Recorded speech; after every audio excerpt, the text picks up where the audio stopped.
På behandlingsskolerne løser vi den opgave, at vi faktisk hjælper kommunerne med at give undervisning og behandling til de børn og unge, som de ikke selv kan rumme i deres egne kommunale tilbud. Det, jeg savner på området, det er, at det bliver mere gennemskueligt for familierne. Hvad er en visitationsproces? Hvordan kan jeg egentlig få hjælp til mit barn? Fordi vi taler jo om børn og unge, som vi risikerer at tabe på gulvet. Jeg hedder Emil Terkelsen, og jeg er skoleleder på Polaris i Vanløse. Polaris, det er en behandlingsskole for elever med psykiske lidelser. Når eleverne starter på Polaris, så har de kontinuerligt ikke været i skole. Og for nogle elever, så er det faktisk i flere år.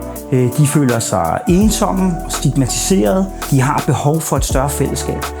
Og det vi faktisk gør her på Polaris, jamen, det er, at vi sørger for at skabe det fællesskab, som de så gerne vil være en del af. Og faktisk få en mulighed for at være nogens bedste ven. Jamen, på Polaris, der stiller vi rigtig høje krav, og det er sådan, at vi forventer faktisk, at man får sin fulde afgangseksamen i 9. klasse. Og det lykkes os faktisk at få rigtig mange elever igennem det her. Altså, jeg ser, at vi har data på, at rekordmange børn og unge mistrives. Og det, vi mangler data på, det er, hvad er det, der virker, men også, hvad koster det? Hvad koster de her indsatser, som vi leverer til børn og unge og deres familier? Det er den ene ting.